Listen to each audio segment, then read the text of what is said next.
আসসালামু আলাইকুম। আমি পলি লাইফস্টাইল ব্লগের নতুন আরও একটি ভিডিওতে আপনাদের সবাইকে স্বাগত জানাই। কেমন আছেন আপনারা সবাই?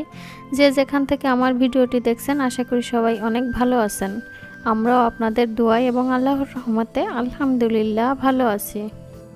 সবাইকে ফুলের শুভেচ্ছা জানিয়ে সকালবেলা থেকেই আমার ভিডিওটি শুরু করেছি। ভিডিওটি আমার বাবার বাড়ির ভিডিও। এটা হচ্ছে বড় ভাইয়ের ঘরের সামনে হচ্ছে তো গেটের মতো করা, সেখানে হচ্ছে তো বাগান বিলাস গাছটা লাগিয়ে রেখেছে, বেশ সুন্দর কিন্তু ফুল ফুটেছে। আর তখন বাতাস হচ্ছিল, বেশ ভালোই লাগছিল। কোথায় কেমন গরম পড়েছে জানি না, কিন্তু আমাদের এই দেশের বাড়িতে কিন্তু প্রচণ্ড গরম পড়েছে। দেখা যাচ্ছে আমরা সবাই কম বেশি অসুস্থ বোধ করছি, সবাই প্রচণ্ড ঘেমে ঘামটা বসে গেছে। আমার কিন্তু গলাটা বসে গেছে, আমার আলি পানহা দুজনেই এই ঠান্ডা, তারপরে কাশি, গলা বসা, মানে গলার কথাই ভালো করে ফুটতেছে না, এমনই অবস্থা। তো যে কারণে ভাবলাম যে আগে একটু চা করি। আলি পানহা উঠিনি, কিন্তু ভাবছি আগে চাটা করে আমি একটু খেয়ে নিই, ওরা যখন উঠবে তখন ওদেরকে গরম করে দিব। চাটা করে নিয়েছি আমি, একটু লবং, তারপরে লবঙ্গ, দারচিনি, গোলমরিচ এগুলা দিয়েই একটা চা করেছি, এতে চিনি ব্যবহার করিনি। তো সকালের ভিডিও একটু সামান্য শেয়ার করেছি, তারপরে হচ্ছে বিকালের ভিডিও শেয়ার করছি, এর মাঝে আর ভিডিও শেয়ার করিনি। এর মাঝে খাওয়া দাওয়া করেছি, দুপুরে শাওয়ার সেরে নামাজ কালাম সব শেষ করেছি। এখন হচ্ছে বিকালবেলা আমাদের পুকুর পাড় দিয়ে আমরা এই তো ঘেরের পাড়ে যাচ্ছি। এটা হচ্ছে আমার ছোট ভাবি। তো ভাবিও বুঝতে পারছে না যে আমি ভিডিও করছি কিনা, ভাবি চায় না ভিডিও করতে। ভাবির পিছন থেকে একটু সামান্য ভিডিও করে নিয়েছি। তো ভাবি শুধু বলতেছে যে যা দেখে শুধু তাই ভিডিও করে। আসলে কি করব, গ্রামে আসলে তো এটাই করতে হবে, যেহেতু আমার দৈনন্দিন কাজে তেমন কোনো ভিডিও দিতে পারছি না, যা করছি সেটা নিয়েই ভিডিও করছি। তবে পুকুর পাড়ে এসে আমরা যখন ঘেরে পাড়ে যাচ্ছিলাম তখন এই তো একদমই শুকায় গেছে আর কি, মনে হচ্ছে মরা একটা গাছ। তো কলা গাছটায় কিন্তু বেশ সুন্দর কলা ধরেছে। তো ভাবি আবার নিজের থেকে বলছিল যে মরা একটা কলা গাছে কি সুন্দর কলা ধরেছে, এটার ভিডিও করো। আসলে আমি গাছটাকে দেখতে পাইনি, আর এটা যে এত সুন্দর কলা ধরেছে তাও দেখিনি। যদি দেখতাম ঠিকই ভাবি বলার আগেই করে নিতাম। তো ভাবির বলার পরে আমি কলা গাছটার ভিডিও একটু করে নিয়েছি। ভিডিও আসলে গ্রামে আসলে যা হয় কি সিরিয়ালভাবে ওইভাবে দেয়া হয় না, এর একটু ক্লিপ নিয়েই ভিডিও করি। আশা করি তারপরেও আপনাদের ভালো লাগবে।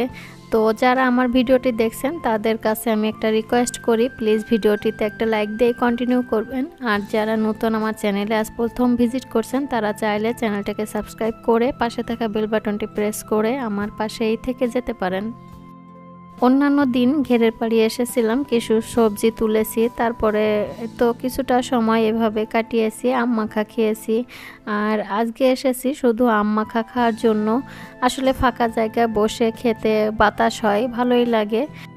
ভাবি হচ্ছে আমগুলা ছুলে দিচ্ছে আর আমি হচ্ছে কুচিয়ে নিব।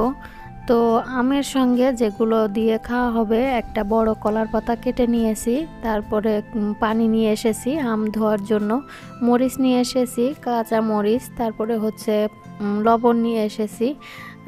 তো আম মাখা খেতে যা যা লাগবে আর কি সব উপকরণ একসঙ্গে মেখে তারপরে কলার পাতার ভিতরেই আমগুলো মাখিয়ে নিয়েছি। খেতে কিন্তু বেশ ভালোই লেগেছিল। আর কলার পাতা এভাবে আম মাখা খেতে বেশ ভালোই লাগে, ছোটোবেলায় অনেক খেয়েছি আর এই জিনিসটা অনেক দিন পরে করছি।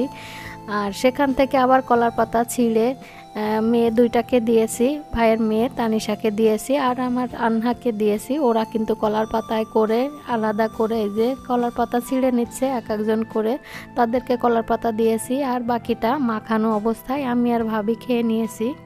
গ্রামের বাড়িতে আসলে এসব করতে, তারপরে খোলামেলা জায়গায় ঘুরে বেড়াতে কিন্তু বেশ ভালোই লাগে, কিন্তু প্রচণ্ড গরমের কারণে কিছুই ভালো লাগছে না। তারপরও মা বাবার জন্য মায়ের টানে আসা আসলে ভালো লাগে না মা বাবার জন্য, যদিও নিজেদের সাময়িক কষ্ট হয়, তারপরও কিন্তু এসব সময় কাটানো, মা বাবাকে দেখা বেশ ভালোই লাগে। আর একটা আপু বলেছিল যে আপু কতদিন তুমি দেশের বাড়িতে থাকবে। আসলে অনেক দিনই থাকা হয়েছে, আর যে কারণে আমাদের অনেক দিন হয়েছে, প্রায় 1 বছর পরে হচ্ছে দেশের বাড়িতে আসছি। এ কারণে হচ্ছে একটু বেশি সময় করে থাকা হচ্ছে। আর এতদিন থাকা হতো না যদি কিনা আলিফের স্কুল খোলা থাকতো। ও যেহেতু পরীক্ষা দিয়েছে, এখন তো স্কুল নেই, তো এ কারণেই হচ্ছে বেশিটা সময় নিয়ে থাকা।